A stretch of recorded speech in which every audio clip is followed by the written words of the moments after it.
Seorang pemuda yatim piatu bernama Arfan tumbuh besar di panti asuhan tanpa pernah tahu siapa orang tuanya.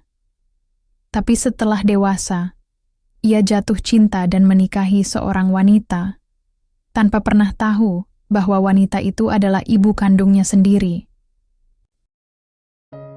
Aku nggak tahu siapa orang tuaku. Sejak bisa ingat, aku sudah tinggal di panti asuhan Bina Harapan. Mereka bilang, aku ditinggal waktu masih bayi, dibungkus kain lusuh, dan diletakkan begitu saja di depan pintu panti. Nggak ada surat, nggak ada nama, cuma aku dan dunia asing yang belum ku kenal. Waktu kecil, aku sering nanya ke pengurus panti soal siapa yang ninggalin aku. Tapi jawabannya selalu sama, kami nggak tahu, Van. Yang penting sekarang kamu punya kami. Tapi dalam hati, aku tahu jawaban itu nggak pernah cukup. Namaku Arfan. Aku ngasih nama itu sendiri waktu umur 5 tahun. Soalnya waktu itu, semua anak di panti lagi main pura-pura jadi keluarga. Yang lain punya nama keren kayak Kevin, Raka, atau Dimas. Aku cuma diam karena nggak punya nama. Aku kesel, lalu asal nyeplos, "Namaku Arfan." Sejak hari itu, semua orang manggil aku gitu. Hidup di panti bukan hal mudah. Kadang makanan nggak cukup, kadang pengurusnya galak, kadang juga dingin banget waktu malam. Tapi buatku, yang paling berat tuh rasa sepi. Aku nggak punya siapa-siapa. Nggak ada yang datang pas hari kunjungan. Nggak ada yang bawa hadiah atau tanya kabar. Tapi ada satu hal yang selalu bikin aku penasaran. Tanda lahir aneh di tubuhku. Letaknya di bawah tulang rusuk, agak ke kiri. Bentuknya kayak bulan sabit kecil. Warnanya gelap, kayak bekas luka. Nggak ada anak lain yang punya tanda kayak gitu. Pernah sekali, waktu mandi bareng anak-anak panti, mereka lihat dan mulai ngeledek. Aku akhirnya jadi nutup-nutupin terus. Tapi dalam hati, aku yakin, tanda ini pasti punya arti. Mungkin, satu-satunya petunjuk tentang siapa aku sebenarnya. Waktu berjalan. Sekarang aku udah lulus SMA.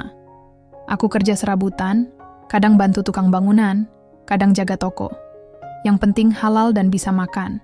Aku nggak mau selamanya bergantung sama panti. Kalau bisa, aku pengen hidup normal, punya rumah, punya keluarga. Aku capek jadi anak yang dititipkan. Walaupun hidupku sederhana, aku punya mimpi yang besar. Aku pengen kuliah, tapi biaya jadi masalah. Beberapa kali aku coba beasiswa, tapi belum ada yang tembus.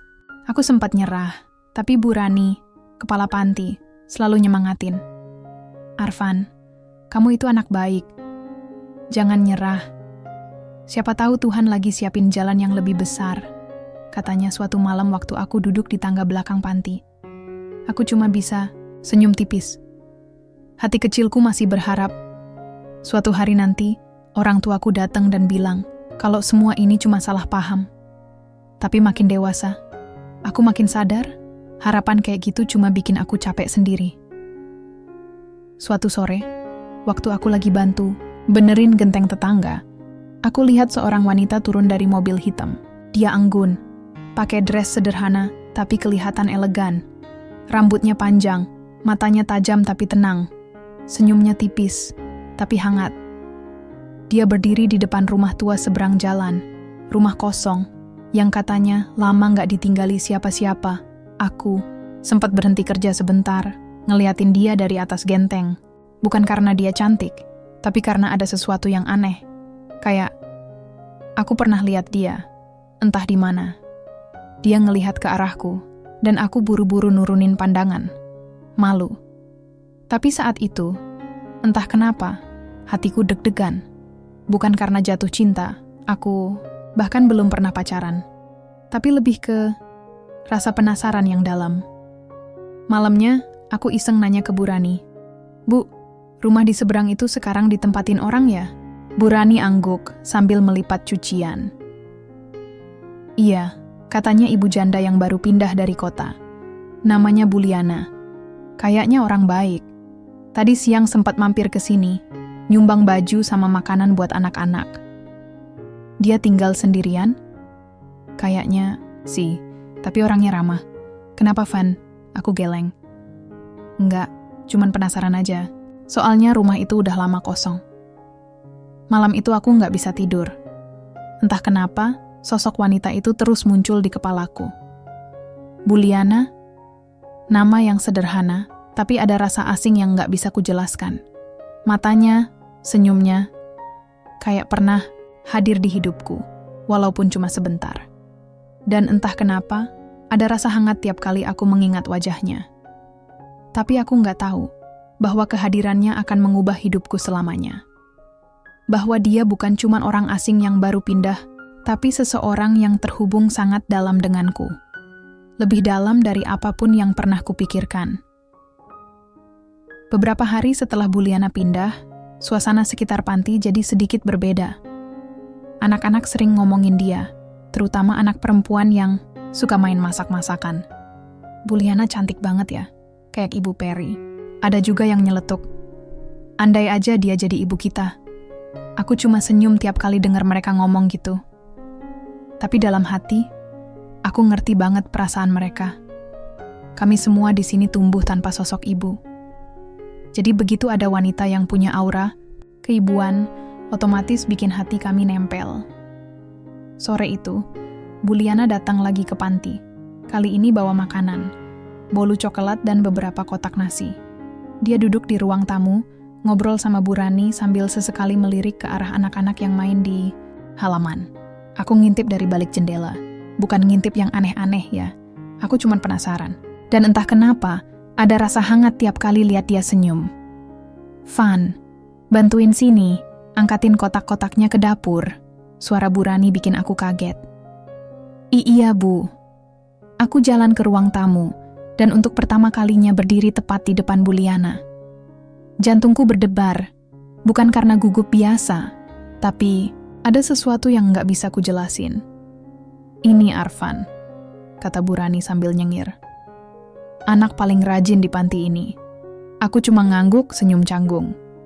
Arvan, kata Buliana, suaranya lembut banget. Nama yang bagus. Aku kaget. Biasanya, orang yang baru kenal akan nanya, itu nama asli atau siapa yang kasih nama?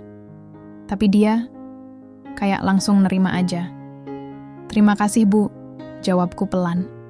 Pas aku ambil kotak makanan dari tangannya, tanpa sengaja jari kami bersentuhan, rasanya aneh. Bukan sekadar sentuhan biasa. Ada semacam getaran. Aneh ya? Tapi itu yang aku rasain.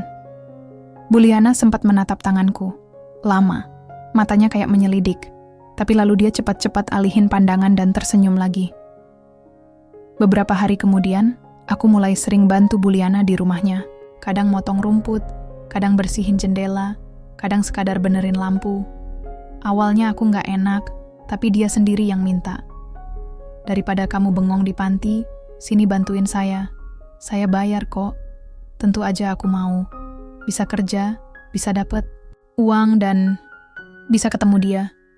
Aku nggak tahu mulai kapan, tapi tiap lihat dia, ada rasa tenang yang aneh. Kayak nyaman aja. Bukan nyaman karena cinta, lebih ke arah deket, akrab. Tapi anehnya, kami belum pernah ngobrol panjang. Dia juga nggak pernah banyak tanya soal hidupku. Cuma sesekali nanya, kamu betah di panti? Atau, kamu pengen kuliah? Jurusan apa? Dan aku juga nggak banyak nanya soal hidup dia. Walau rasa penasaran dalam diri ini mulai tumbuh. Siapa sebenarnya Buliana? Kenapa dia tinggal sendirian? Kenapa dia pindah ke kampung kecil ini? Apalagi di usia segitu, harusnya bisa hidup nyaman di kota. Suatu hari, pas lagi bersihin kaca di ruang tamu, aku lihat foto lama yang dipajang di rak kecil. Foto keluarga. Ada sosok pria yang berdiri di belakang Buliana sambil rangkul pinggangnya. Wajahnya tajam, dingin, dan buat alasan yang aku nggak ngerti, aku langsung nggak suka liatnya. Dia, suami ibu? Tanyaku pelan. Buliana menoleh, matanya berubah. Nggak hangat seperti biasanya. Iya. Dulu, jawabnya singkat. Maaf, saya nggak sengaja lihat. Dia menghela napas, lalu duduk di sofa. Dia meninggal 10 tahun lalu, lanjutnya masih dengan nada datar. Bukan kecelakaan, tapi dibunuh. Aku langsung diam, nggak tahu harus ngomong apa. Pelakunya nggak pernah ketangkep, dan saya lebih milih nggak mau tahu. Mungkin lebih baik gitu. Aku menelan ludah. Rasanya leherku kering, jantungku berdebar nggak karuan. Aneh, dengar cerita itu, rasanya seperti ada pintu yang kebuka pelan-pelan di kepala. Apa ibu punya anak? Tanyaku tanpa sadar. Pertanyaan itu keluar begitu aja. Dan saat itu juga, Bu Liana terdiam lama. Ada, katanya pelan. Tapi, saya kehilangan dia. Aku mematung. Hilang? Waktu itu saya masih muda. Hamil di luar nikah. Keluarga nggak terima. Saya lari. Lalu, setelah lahir, saya terpaksa menitipkan dia di sebuah tempat. Saya pikir, waktu itu yang terbaik. Tapi, sejak hari itu, saya nggak pernah ketemu dia lagi. Hatiku seperti dihantam palu. Kata-katanya, familiar. Tempat itu, apa mungkin? Di mana ibu menitipkannya? Tanyaku pelan, tapi suaraku gemetar. Sebuah panti, saya lupa nama lengkapnya, tapi saya ingat warnanya. Cat bangunannya kuning pucat. Panti kecil di kampung ini. Mataku melebar. Badanku gemetar bina harapan. Aku ingin tanya lebih lanjut. Tapi mulutku terkunci. Aku cuma bisa berdiri di situ, mematung. Di kepalaku, ribuan pertanyaan mulai berteriak-teriak. Apa mungkin aku anak yang ditinggalkan itu? Setelah hari itu, aku nggak bisa tenang. Pikiranku kacau. Kata-kata Bu Liana terus muter di kepalaku. Tentang anak yang ia titipkan di panti. Tentang bangunan bercat kuning pucat. Semuanya cocok. Semuanya terasa seperti potongan puzzle yang mulai menyatu. Aku mulai bertanya-tanya, apa iya mungkin aku anaknya? Tapi kalau iya, kenapa aku nggak ngerasa apa-apa? Maksudnya, kenapa nggak ada getaran ajaib kayak di film-film? Nggak ada pelukan haru, nggak ada air mata bahagia. Yang ada cuma bingung, rasa aneh yang bikin dadaku berat. Malam itu, aku duduk sendirian di atap panti. Angin malam berhembus pelan dingin, tapi justru bikin otakku jalan. Kalau benar dia ibu kandungku, kenapa sekarang baru muncul? Gumamku pelan. Tapi aku tahu, aku nggak bisa menuduh begitu aja. Mungkin memang keadaannya waktu itu sulit. Dia sendiri bilang, dia masih muda dan ditolak keluarganya. Dan aku tahu banget rasanya ditolak. Jadi aku bisa paham, sedikit. Tapi tetap aja, rasa itu ganjel. Aku mengangkat kausku, memperhatikan tanda lahir yang selama ini kusembunyikan. Bulan sabit kecil di sisi kiri rusuk. Gak ada yang tahu soal ini. Bahkan anak-anak panti pun udah lupa karena aku selalu nutupin. Tanda ini, katanya, cuman orang tuaku yang bisa tahu. Jadi kalau aku mau tahu kebenarannya, aku harus cari tahu apakah Bu Liana tahu soal tanda ini atau enggak. Tapi gimana caranya? Nggak mungkin juga tiba-tiba aku bilang, Bu, saya punya tanda aneh di badan. Ibu pernah lihat nggak? Aneh banget kan? Besoknya, aku sengaja datang lagi ke rumah Bu Liana. Bantuin nyapu halaman, alasan klasik. Dia kelihatan senang. Senyumannya hangat seperti biasa. Tapi kali ini, aku merasa beda. Ada jarak di antara kami. Bukan karena dia berubah, tapi karena pikiranku sendiri yang muter-muter. Sore menjelang, Bu Liana ngajak aku duduk di teras. Dia nyeduhin teh, dan kami duduk berdua tanpa banyak bicara. Cuma suara burung dan angin yang sesekali meniup dedaunan. Ada yang pengen kamu tanyain, Van? Tanyanya tiba-tiba. Aku kaget. Hah? Kenapa, Bu?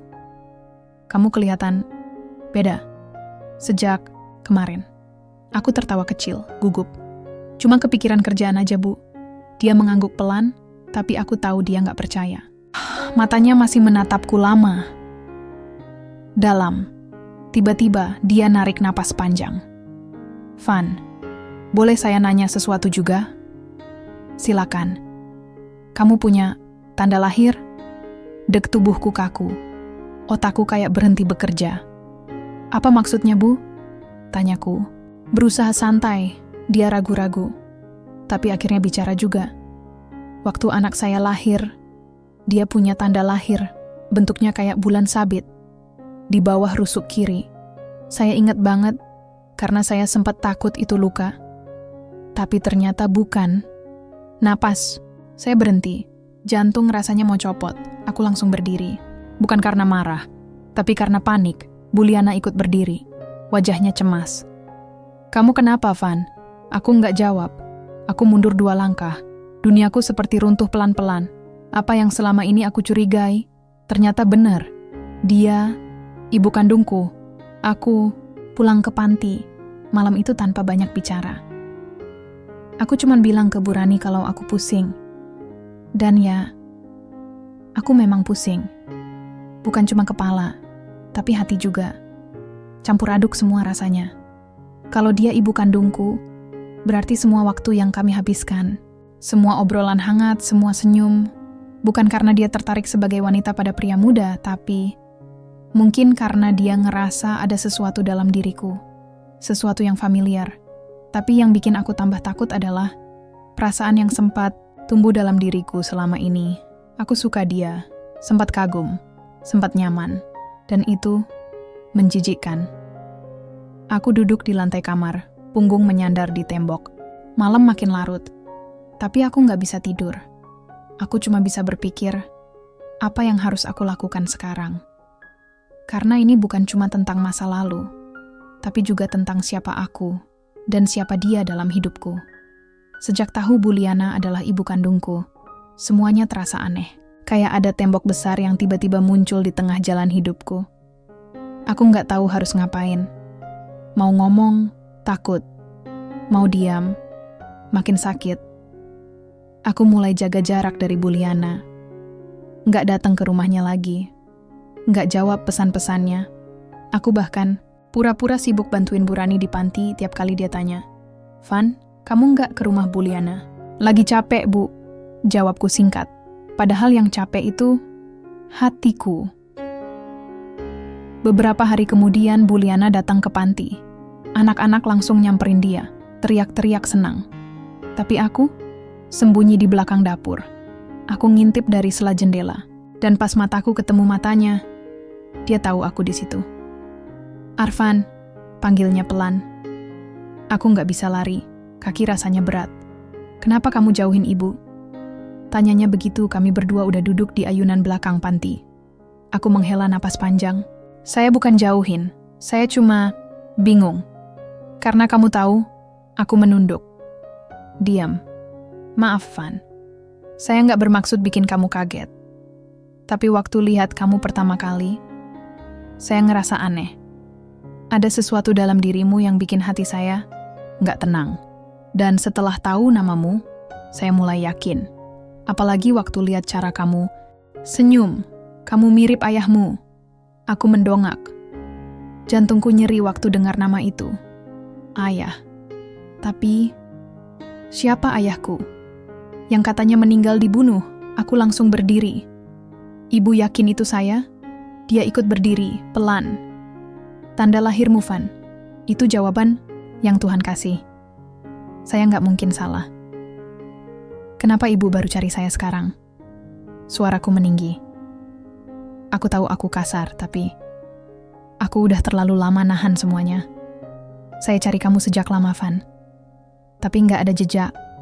Saya cuma punya satu foto kecilmu waktu bayi. Saya bahkan nggak tahu kamu masih hidup atau udah diadopsi orang. Tapi saya terus nyari, dan Tuhan bawa saya ke kampung ini. Aku diam, dada sesak. Lalu, kenapa ibu nggak langsung ngaku sejak awal? Saya takut. Suaranya pelan, hampir berbisik. Takut kamu benci. Takut kamu nggak mau terima saya. Aku ingin marah, tapi bagaimana bisa marah ke ibu sendiri saat wajahnya penuh penyesalan begitu? Malam itu aku nggak bisa tidur. Aku duduk sendiri di pojok kamar, memeluk lutut. Pikiran berputar-putar. Lalu tiba-tiba, sebuah ingatan kecil muncul. Sebuah potongan Gambar kabur waktu aku kecil. Seorang wanita muda menangis, mencium keningku sebelum ditarik paksa oleh seseorang. Apa itu, Buliana? Aku mulai mikir. Selama ini aku hidup dalam asumsi kalau orang tuaku buang aku karena nggak mau repot. Tapi ternyata, mungkin dia nggak pernah benar-benar ninggalin aku. Dia cuman kehilangan aku. Besoknya, aku nekat datang ke rumah. Buliana lagi. Dia kaget lihat aku di depan pintu. Kamu, kenapa balik lagi? Aku menunduk. Saya masih bingung, Bu. Tapi saya juga nggak mau terus begini. Kalau ibu memang yakin saya anak ibu, saya mau percaya. Tapi saya juga mau tahu semuanya. Tentang ayah, tentang masa lalu. Dia mengangguk pelan, lalu mempersilahkan aku masuk. Dan di ruang tamu itulah, Buliana mulai cerita. Tentang ayahku yang katanya sosok keras tapi penyayang. Tentang bagaimana dulu mereka pacaran diam-diam, lalu dia hamil, dan keluarganya menolak. Dia melarikan diri ke kota, hidup sendirian sambil mengandungku. Tapi saat lahir, dia nggak sanggup membesarkan aku sendiri. Maka dititipkannya aku ke panti. Dengan harapan suatu hari bisa kembali dan membawa aku pulang. Lalu kenapa ayah meninggal? Tanyaku, suara tercekat. Buliana menatapku lama. Itu cerita yang lebih rumit, Van. Kenapa rumit? Dia terdiam cukup lama. Lalu akhirnya menjawab pelan. Karena sampai sekarang, saya masih nggak tahu siapa yang membunuhnya. Deg. Lagi-lagi jawaban yang makin bikin kepalaku penuh. Ayah kamu dibunuh waktu saya mulai nyari kamu lagi. Saya nggak tahu itu kebetulan atau bukan, tapi setelah itu saya trauma. Saya berhenti nyari kamu. Sampai akhirnya, saya pindah ke sini dan ketemu kamu. Aku mengangguk pelan. Rasanya kayak ditampar kenyataan. Sore menjelang. Aku pamit pulang. Sebelum keluar pintu, Buliana sempat berkata, "Kalau kamu belum bisa, panggil saya ibu, nggak apa-apa. Tapi cukup tahu, kamu nggak sendirian lagi." Aku mengangguk. Tapi belum bisa balas. Belum siap. Aku tahu jalan ke depan masih panjang. Tapi sekarang, setidaknya aku tahu siapa diriku dan siapa dia. Sejak hari itu hidupku berubah. Bukan karena tiba-tiba jadi anak orang kaya atau dapat warisan, tapi karena sekarang aku tahu siapa aku sebenarnya. Anak dari seorang wanita yang pernah ninggalin aku demi hidup, tapi kembali demi cinta. Namaku Arfan. Dan sekarang, aku tahu siapa yang kasih nama itu. Arfan artinya penjaga, kata Buliana waktu kami duduk bareng lagi beberapa hari setelahnya. Karena kamu satu-satunya yang bikin aku tetap hidup. Kamu alasan kenapa aku nggak nyerah waktu dulu hidupku hancur. Aku diem.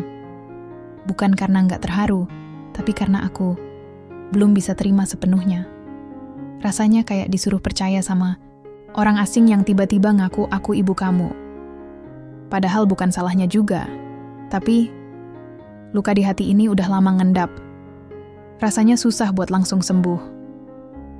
Hari-hari selanjutnya aku mulai datang ke rumah Buliana lebih sering. Tapi kami belum terlalu banyak bicara soal masa lalu.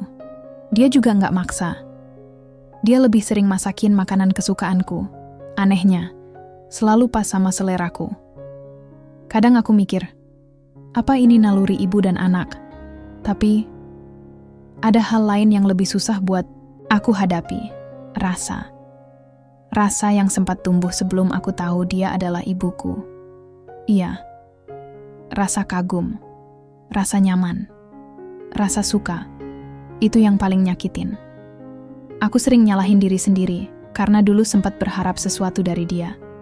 Karena dulu sempat seneng tiap kali dia nyentuh bahuku atau nyuapin kue buatan tangannya. Padahal sekarang, aku sadar. Itu salah. Salah banget. Dan meskipun sekarang aku udah tahu dia ibuku, rasa itu nggak langsung hilang. Rasanya masih ada. Dan itu yang bikin aku ngeri. Suatu malam, aku duduk di halaman belakang rumah Buliana. Dia lagi nyapu-nyapu, teras. Sementara aku pura-pura main HP. Tapi pikiranku jauh kemana-mana. Aku ngebayangin hidupku nanti. Apa aku bakal bisa benar-benar jadi anak yang baik? Apa aku bisa ngelepas semua perasaan aneh itu? Van, katanya pelan. Kamu kelihatan capek. Aku tersenyum kaku. Biasa, Bu, banyak pikiran. Dia duduk di sebelahku. Diam sebentar, lalu bilang, kamu nggak harus pura-pura kuat di depan saya. Saya tahu kamu bingung. Kamu nggak salah kok kalau kamu butuh waktu. Aku mendongak. Saya bukan butuh waktu, Bu. Saya butuh lupa. Lupa? Iya, lupa. Rasa saya ke ibu sebelum saya tahu ibu adalah ibu saya. Bu Liana terdiam. Aku bisa lihat sorot matanya berubah. Kaget, sedih, campur aduk. Saya nggak Maksud saya dulu, saya sempat salah paham, Bu. Dia menunduk.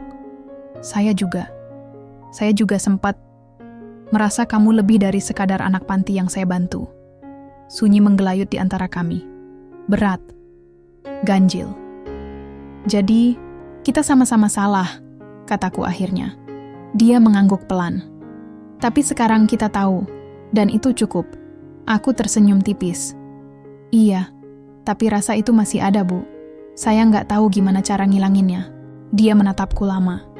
Mungkin bukan dihilangin, tapi diubah. Karena sayang, itu bisa banyak bentuknya, Van. Sayang sebagai ibu ke anak, atau sebaliknya. Aku mengangguk, walau nggak yakin bisa semudah itu. Tapi setidaknya aku tahu. Aku nggak sendirian. Malam itu aku pulang ke panti dengan kepala yang lebih ringan. Tapi jujur, hati masih penuh pertanyaan. Dan di tengah perjalanan pulang, aku bertanya-tanya satu hal. Kalau ayahku dibunuh, siapa yang melakukannya? Kenapa? Dan kenapa aku ngerasa seperti punya potongan ingatan aneh yang nggak bisa aku tempatkan, kayak sesuatu yang aku tahu, tapi belum sadar aku tahu. Sesaat aku terdiam, menatap jalanan sepi. Aku belum tahu, tapi sesuatu dalam diriku berbisik. Puncak dari semua ini belum dimulai. Malam itu hujan turun deras. Langit gelap. Petir menyambar sesekali, bikin jendela kamar panti bergetar. Tapi bukan petir yang bikin aku nggak bisa tidur. Ada sesuatu yang lebih mencekam di dalam kepalaku. Bayangan. Potongan-potongan memori kecil yang datang tiba-tiba. Samar, tapi nyata. Aku berdiri sendiri di depan kaca, menatap wajahku yang kosong, dan untuk pertama kalinya dalam hidup, aku takut sama diri sendiri. Pagi harinya, aku memberanikan diri tanya sesuatu ke Bu Liana. Ibu masih simpan foto ayah? Dia sempat kaget, tapi lalu mengangguk. Ada, tapi nggak banyak. Dia masuk ke kamar, lalu kembali dengan sebuah kotak kayu kecil. Di dalamnya, foto-foto lama yang warnanya udah mulai pudar. Salah satunya, foto pria muda dengan wajah keras tapi senyum hangat. Itu ayah kamu. Namanya Aldi. Aku memegang foto itu pelan-pelan. Dada sesak. Tapi bukan karena haru. Ada rasa aneh yang muncul. Wajah itu seperti nggak asing. Aku menelan ludah. Bu, boleh saya tahu ayah meninggalnya gimana? Wajah Bu Liana berubah tegang. Kamu yakin mau tahu sekarang? Aku mengangguk. Dia menarik napas panjang. Ayah, kamu dibunuh 5 tahun lalu. Di sebuah rumah kontrakan kecil. Dia baru pulang kerja malam-malam. Katanya ada yang manggil dia di luar. Pas saya dengar suara ribut, saya keluar. Dia udah jatuh bersimbah darah. Pelakunya kabur. Tapi sempat ada tetangga lihat. Katanya pelakunya masih muda. Tapi nggak jelas siapa. Aku mematung. Nafasku terasa berat. Tiba-tiba semuanya di kepalaku berputar cepat. Rumah kontrakan. Malam. Suara teriakan. Pisau. Darah. Aku berdiri mendadak. Saya harus pergi dulu, Bu. Aku nggak langsung balik ke panti. Aku jalan sendirian tanpa arah. Pikiran kalut. Jantungku berdetak makin kencang. Kenapa semua itu terasa familiar? Aku duduk di pos ronda kosong. Kepalaku tundukkan, tangan gemetar. Lalu semuanya datang, begitu saja. 5 tahun lalu. Aku masih remaja. Anak panti yang suka bolos. Pernah lari dari panti 2 minggu. Dan selama 2 minggu itu, aku hidup di jalanan. Sampai suatu malam, aku nguping pembicaraan orang asing soal pria bernama Aldi. yang katanya punya hutang besar. Entah kenapa aku ikutin orang itu. Lalu, aku lihat Aldi, pria yang ternyata adalah ayahku. Tapi waktu itu aku nggak tahu, aku hanya punya satu misi. Uang. Aku pegang pisau. Aku ngancam dia. Tapi dia malah bilang, "Kamu siapa? Kamu bukan orang jahat. Pulang, Nak." Aku panik. Dan tanpa sadar, aku tusuk dia. Sekali, 2 kali. Lalu kabur. Aku pikir dia orang asing. Aku pikir dia cuma target buat dapet duit. Tapi ternyata, dia ayahku. Tanganku dingin. Napasku terengah. Aku muntah di pinggir jalan. Isi perut keluar semua. Tapi perasaan bersalah dalam dada nggak bisa ikut keluar. Aku yang bunuh suami Buliana. Aku yang bunuh ayahku sendiri. Malam itu, aku balik ke panti dengan mata sembab. Aku ngurung diri. Nggak makan. Nggak bicara sama siapa-siapa. Bu Rani sempat ketuk pintu berkali-kali. "Van, kamu sakit?" Tapi aku cuma jawab, "Saya capek, Bu." Padahal yang capek itu batin aku. Aku pengen teriak. Pengen nyalahin dunia. Tapi kenyataannya, ini semua karena aku. Dan yang paling bikin nyesek, Buliana nggak tahu. Dia sayang sama aku. Dia terima aku. Padahal, aku pembunuh suaminya. Dan lebih parah lagi, dia nggak tahu orang yang pernah pengen nikahin dia adalah anak kandungnya. Anak yang ngebunuh suaminya. Sendiri. Malam itu, aku berdiri di depan kaca lagi. Menatap diriku sendiri, aku mulai ngerti sekarang. Kenapa dari dulu hidupku selalu gelap? Karena aku hidup dengan dosa besar yang nggak pernah aku sadari. Tapi sekarang aku sadar. Dan mulai bab ini, aku harus memutuskan. Ngaku. Atau hidup dalam kepalsuan seumur hidupku. Hari-hari berikutnya jadi neraka buatku. Setiap kali aku lihat wajah Buliana, dada ini serasa ditusuk-tusuk. Apalagi saat dia tersenyum ke aku. Senyum tulus yang dia kasih sebagai seorang ibu ke anaknya. Tapi yang dia nggak tahu, anak yang dia sayangin itu pernah ngambil orang yang paling dia cintai. Semenjak ingatan itu muncul, aku jadi sering bengong. Susah makan. Susah tidur. Dan yang paling parah, aku mulai kehilangan arah. Aku nggak tahu lagi siapa diriku. Orang baik? Nggak mungkin. Orang jahat? Aku nggak tega bilang begitu, tapi kenyataannya emang begitu. Aku pengen kabur. Tapi kemana? Kemanapun aku pergi, dosa itu ikut. Satu sore, aku duduk di ruang tamu rumah Buliana. Dia masakin aku sup jagung, makanan yang katanya dulu sering dia makan waktu hamil aku. Dia duduk di depanku, sambil terus ngeliatin wajahku. "Ada yang ibu mau tanya," katanya akhirnya. Aku langsung tegang. "Apa, Bu? Kamu belakangan ini aneh. Kayak mikirin sesuatu. Matamu beda. Kamu sembunyiin apa, Van?" Aku nunduk. "Enggak, Bu. Cuman lagi banyak pikiran." Dia narik napas panjang. "Kalau kamu belum siap cerita nggak apa-apa. Tapi jangan simpen sendirian. Saya ibu kamu. Saya akan selalu ada buat kamu." Kalimat itu nusuk keras di dada. Karena aku tahu. Kalau dia tahu yang sebenarnya, mungkin dia nggak bakal mau lihat aku lagi. Malam harinya, aku duduk sendirian di kamar panti. Di tangan aku pegang foto ayah. Dan di sisi lain, aku pegang sebuah surat. Surat pengakuan dosa. Bayangan. Potongan-potongan memori kecil yang datang tiba-tiba. Samar. Tapi nyata. Aku berdiri sendiri di depan kaca, menatap wajahku yang kosong. Dan untuk pertama kalinya dalam hidup, aku takut sama diri sendiri. Pagi harinya aku memberanikan diri tanya sesuatu ke Buliana. "Ibu masih simpan foto ayah?" Dia sempat kaget, tapi lalu mengangguk.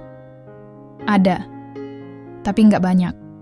Dia masuk ke kamar, lalu kembali dengan sebuah kotak kayu kecil.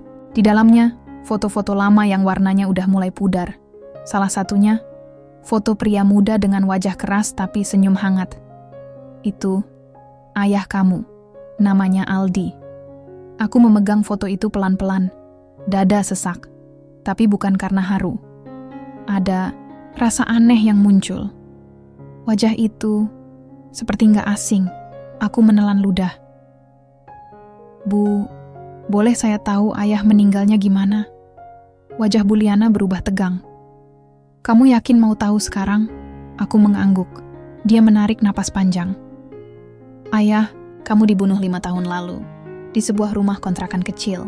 Dia baru pulang kerja malam-malam. Katanya ada yang manggil dia di luar. Pas saya dengar suara ribut, saya keluar. Dia udah jatuh bersimbah darah. Pelakunya kabur. Tapi sempat ada tetangga lihat. Katanya pelakunya masih muda. Tapi nggak jelas siapa. Aku mematung. Nafasku terasa berat. Tiba-tiba semuanya di kepalaku berputar cepat. Rumah kontrakan. Malam. Suara teriakan. Pisau. Darah. Aku berdiri mendadak. Saya harus pergi dulu, Bu. Aku nggak langsung balik ke panti.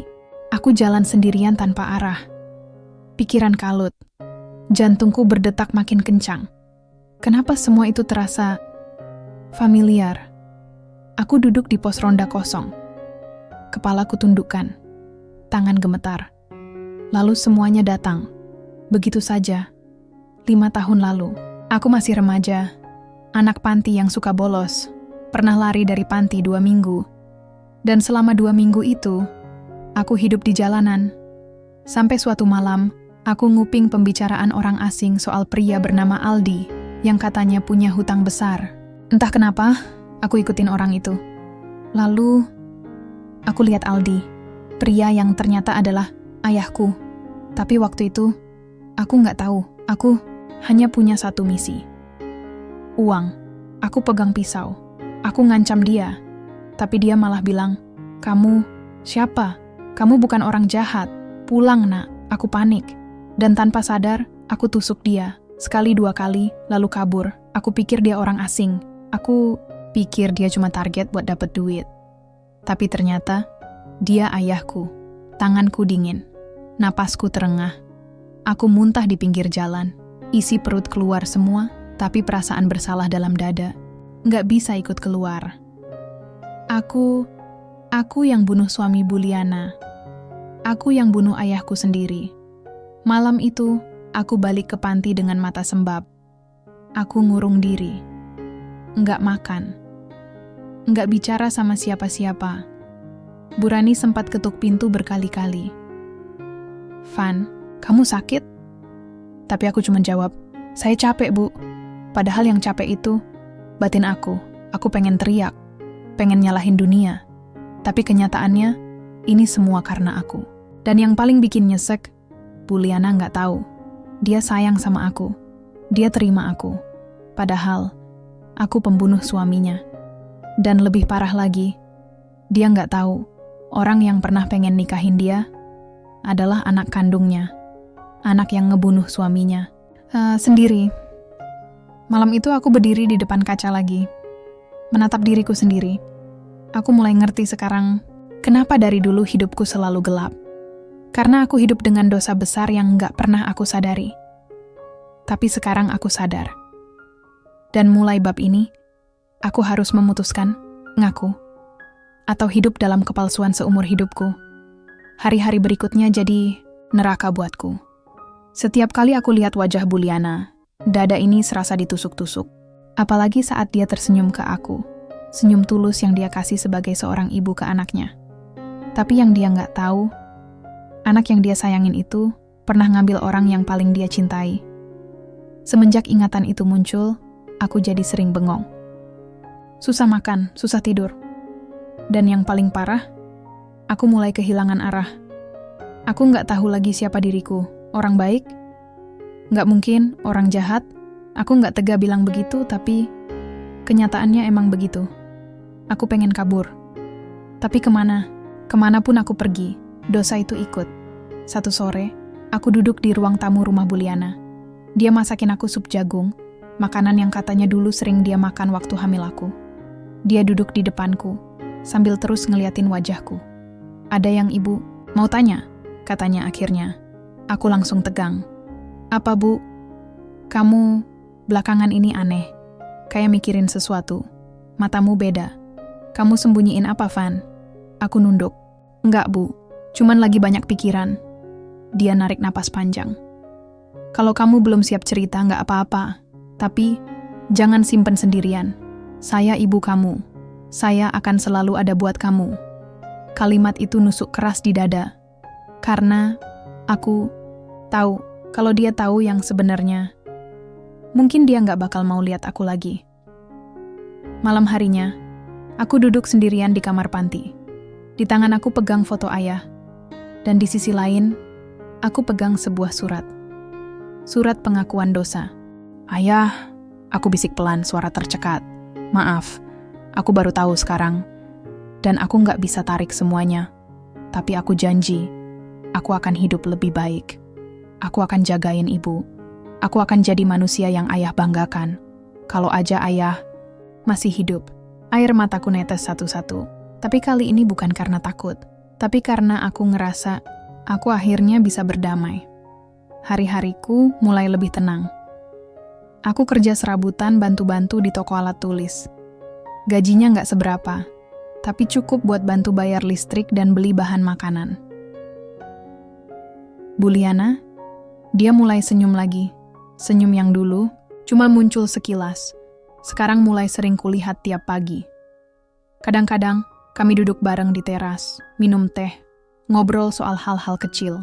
Tentang bunga yang baru mekar di taman. Tentang anak-anak panti yang lagi nyiapin drama 17-an. Tentang hidup yang nggak selalu adil, tapi bisa dijalanin kalau bareng. Aku bangga sama kamu, Van, katanya suatu malam. Aku kaget. Buat apa, Bu? Buat berani jujur. Buat bertahan. Buat tetap hidup. Aku senyum kecil. Kalau bukan karena ibu, aku udah nyerah dari dulu. Dia nyengir. Ya, kita sama-sama saling nolong lah. Nggak ada ibu hebat tanpa anak yang kuat. Tapi, nggak semua orang bisa terima cerita kami. Beberapa tetangga mulai bisik-bisik. Ada yang ngerasa aneh karena aku tinggal sama Bu Liana. Ada juga yang tahu tentang masa laluku, meski nggak tahu seluruhnya. Tapi kami cuek. Biarin aja orang ngomong. Kata Bu Liana, mereka nggak tahu apa-apa. Dan aku belajar satu hal penting dari dia. Kalau kita terus dengerin omongan orang, kita nggak akan pernah bisa maju. Yang penting sekarang, aku dan dia jalan bareng. Saling jaga. Saling sembuhkan. Kami nggak akan pernah bisa hapus luka masa lalu, tapi kami bisa sembuhin. Pelan-pelan.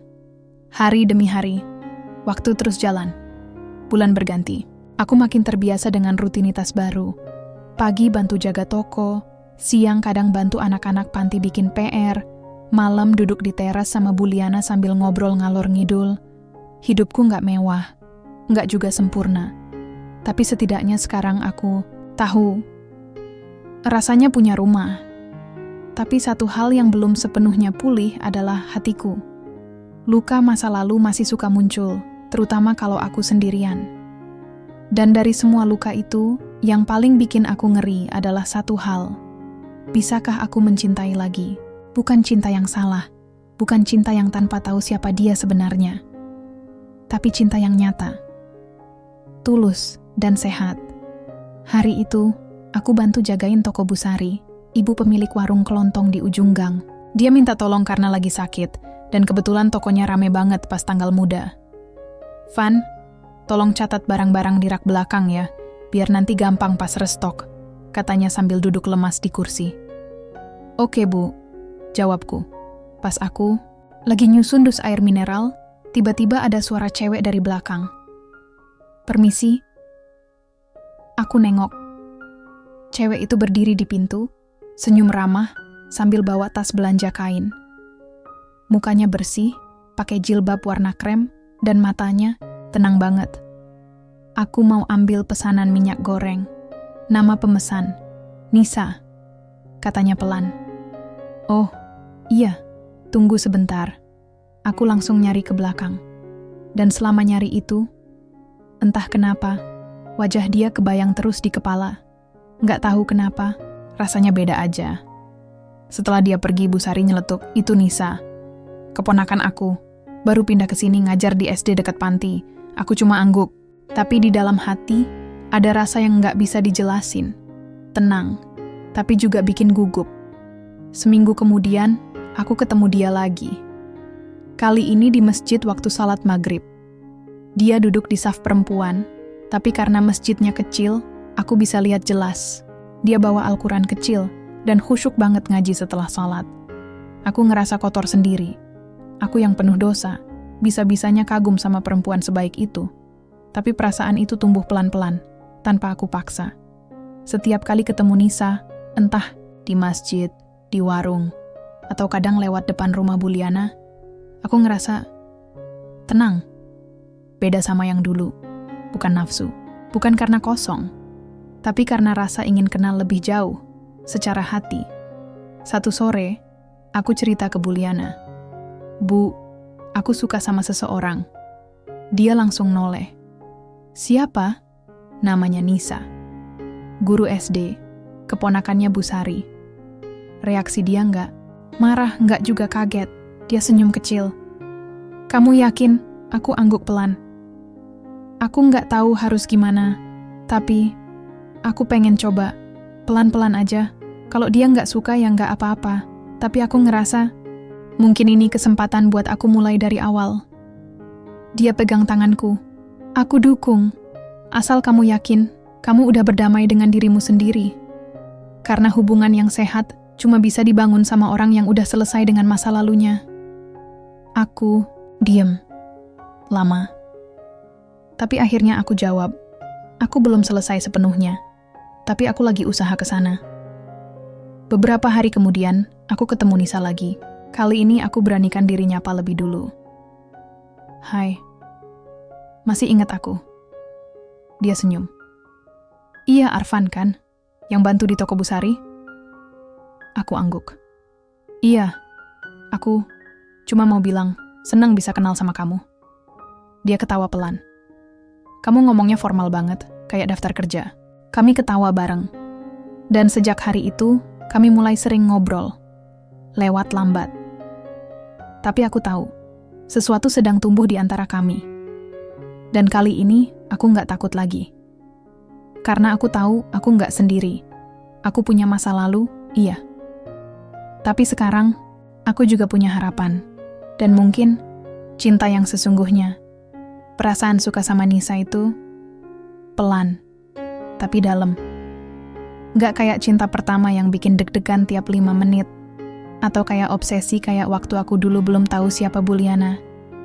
Ini beda, ini lebih ke aku ngerasa pengen lindungi dia. Pengen bikin dia ketawa. Pengen jadi laki-laki yang pantas berdiri di samping dia. Dan ya, pelan-pelan aku mulai lebih terbuka ke dia. Cerita tentang hari-hariku, kerjaanku, masa kecilku. Tanpa menyentuh bagian tergelap dari hidupku.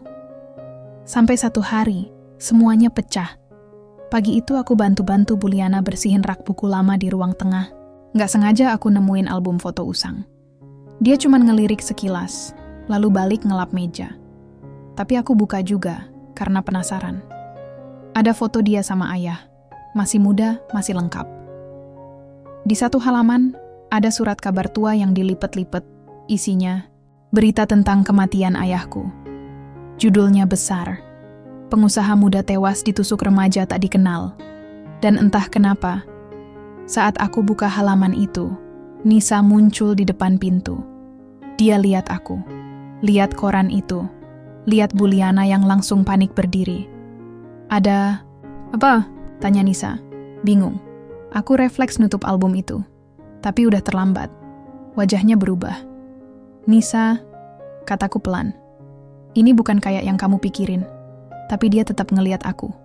Nggak ngomong apa-apa. Sorot matanya kayak nyari jawaban.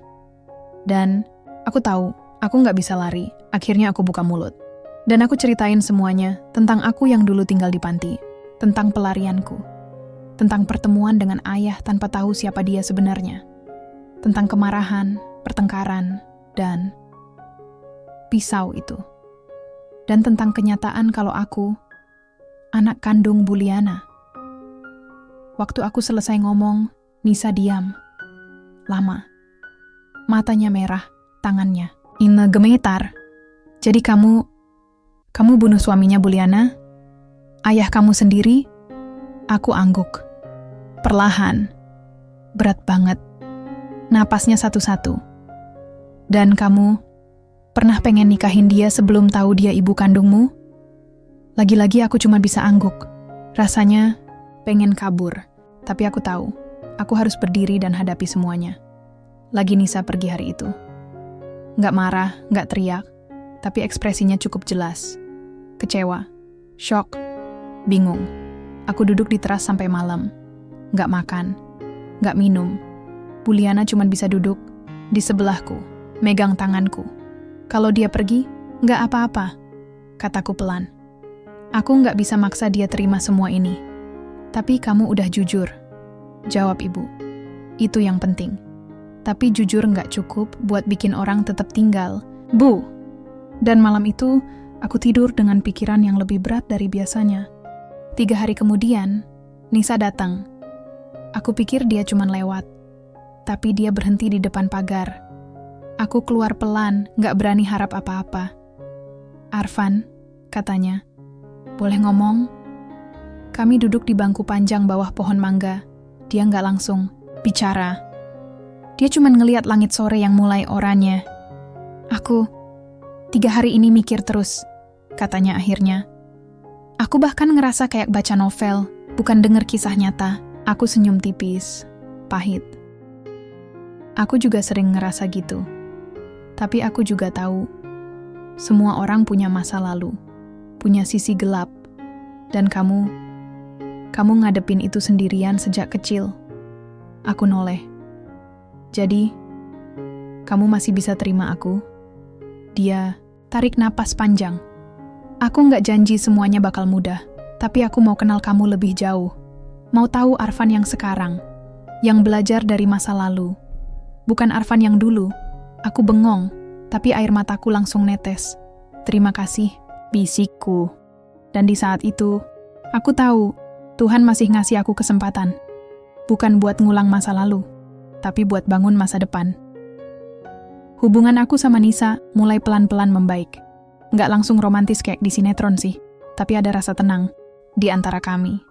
Kami sering ngobrol setelah salat di masjid, kadang aku nganterin dia pulang, sesekali bantu dia nyiapin bahan ajar di rumahnya. Buliana senyum tiap kali lihat kami bareng. Katanya, hati kamu akhirnya nemu rumah yang baru. Dan jujur, aku juga ngerasa gitu. Tapi aku lupa satu hal. Masa lalu itu bukan cuma soal memori. Kadang dia bisa balik dan muncul dalam wujud orang. Hari itu aku lagi jaga toko kayak biasa. Siang bolong, suasana sepi. Tiba-tiba ada motor matik berhenti di depan. Seorang pria turun, pakai jaket lusuh, topi diturunin sampai nutup mata. Dia masuk pelan, langsung ke arahku. Awalnya aku kira dia pelanggan. Tapi begitu dia buka topi dan senyum, jantungku langsung jatuh ke perut. Van, lama nggak ketemu. Itu Reno, teman lama dari panti. Teman yang juga dulunya sering kabur bareng aku. Tapi beda sama aku yang akhirnya cari jalan lurus, Reno justru makin dalam di dunia gelap. Pencurian, pemerasan, bahkan sempat masuk daftar buronan lokal. Aku berdiri kaku. Ngapain lu kesini? Dia nyengir. Santai dong, nggak kangen apa?